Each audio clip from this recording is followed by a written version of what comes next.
Hi అండి, నేను మీ Kusmani. కుస్మాస్ kitchen ఛానల్కి మీ అందరికీ స్వాగతం.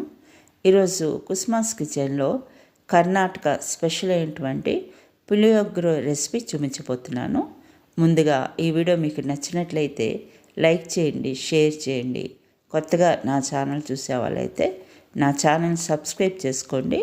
సబ్స్క్రైబ్ చేయగానే గంట సింబల్ వస్తుంది, దాన్ని క్లిక్ చేస్తే కనుక ఆల్ అనే ఆప్షన్ కూడా వస్తుంది.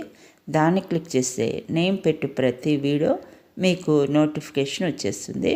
చాలా టేస్ట్ అయినటువంటి ఉపయోగకరమైనటువంటి రెసిపీ ఇది ఎలా చేయాలో పులియోగరే చూపించేస్తాను చూడండి. ముందుగా స్టవ్ ఆన్ చేసుకుని స్టవ్ పై ప్యాన్ పెట్టుకుని దాంట్లోకి ఎండుమిర్చి వేసేసుకోవాలి. దాన్ని చక్కగా మాడకుండా దోరగా మీడియం ఫ్లేమ్లో పెట్టుకుని వేపుకోండి. ఇప్పుడు వేగిపోయినాయి, ఇదో ప్లేట్లో తీసేసుకుందాము. దాంట్లోకి ఒక కప్పుడు ధనియాలు వేసేసుకోండి. వీటిని కూడా చక్కగా దోరగా వేపుకోండి. చూసారు కదా, ఈ విధంగా వేపుకున్నాక వీటిని కూడా ప్లేట్లో తీసేసుకోవాలి.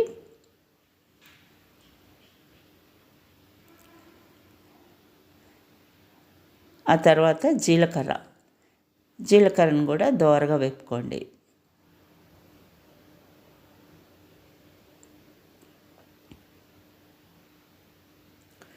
వీటిని కూడా ప్లేట్లో తీసేసుకున్నాం. ఆ తర్వాత మినపప్పు,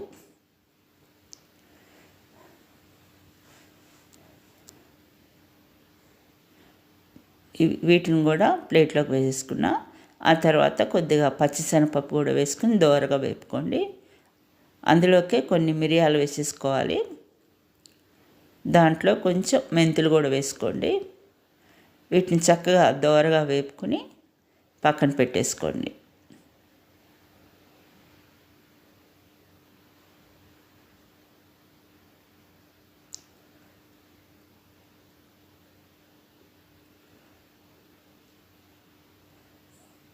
ఇప్పుడు దీంట్లోకి నువ్వులు వేసేసుకుందాం.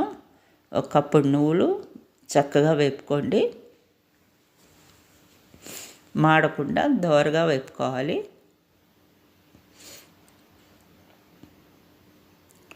వేగినాయి కదా, ఇప్పుడు మనం ప్లేట్లో తీసేసుకుందాం.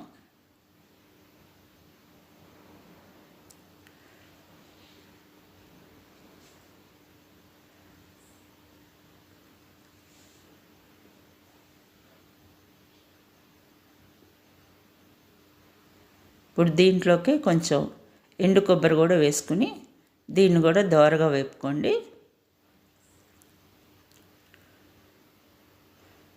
చక్కగా వేగింది కదా, ఇప్పుడు ప్లేట్లోకి తీసేసుకుంటున్నాను. ఇప్పుడు దాంట్లో కొంచెం చింతపండు కూడా తీసుకుని దీన్ని కూడా కొంచెం వేపుకోండి. చక్కగా ఈనెలు అవి గింజలు లేకుండా శుభ్రం చేసుకునేటువంటి చింతపండు ఇది. కొంచెం వేగిన తర్వాత దీన్ని కూడా ప్లేట్లో తీసేసుకుందాం.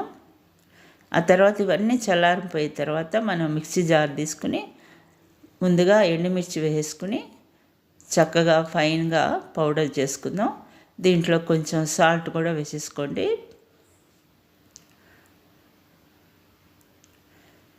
చూసారు కదా ఫ్రెండ్స్, ఈ విధంగా పౌడర్ లాగా వచ్చినట్టు మనం మిక్సీ చేసుకోవాలి. దీనంతా కూడా ఒక గిన్నెలో తీసేసుకుందాం.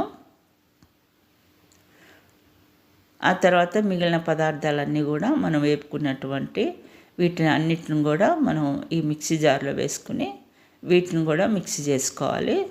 దాంట్లోకి కొద్దిగా సాల్ట్ వేసుకుందాం. సాల్ట్ రుచికి తగ్గట్టు వేసుకోండి. చూసారు కదా, ఈ విధంగా రావాలన్నమాట. ఇప్పుడు దీన్ని కూడా గిన్నెలో తీసేసుకుందాం. ఆ తర్వాత మనం వేపుకుని ఉంచుకున్నటువంటి చింతపండుని అందులోకి కొంచెం బెల్లం కూడా వేసేయండి. దీన్ని కూడా ఒకసారి ఈ విధంగా గ్రైండ్ చేసుకోవాలి.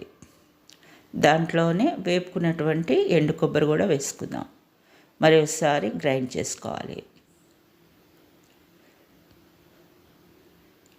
చూసారు కదా, ఈ విధంగా రావాలి. ఇప్పుడు దీన్ని కూడా మనం గిన్నెలోకి వేసుకుని అంతా కూడా బాగా కలిసేటట్టు ముందు కలిపేసుకోండి. ఇప్పుడు మళ్ళీ స్టవ్ ఆన్ చేసుకుని స్టవ్ పై ప్యాన్ పెట్టుకుని దాంట్లోకి నూనె వేసుకున్నాను. నూనె కాగిందండి. దాంట్లోకి పల్లీలు, పచ్చిశనగపప్పు, మినప్పప్పు, ఆవాలు, మరికొద్దిగా ఎండుమిర్చి, తర్వాత ఇంగువను కూడా కొద్దిగా వేసేసుకోండి.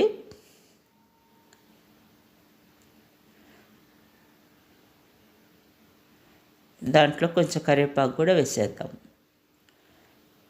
ఇప్పుడు వీటన్నిటిని కూడా చక్కగా దోరగా వేపుకుందాం. ఇందులోకి కొంచెం పసుపు కూడా వేసేసుకోండి.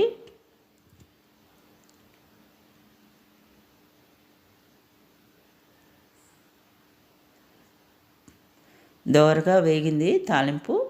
ఇందులోకి మనం ముందుగా తయారు చేసుకున్నటువంటి ఈ పులియోగర పౌడర్ అంతా కూడా వేసేసుకుందాం.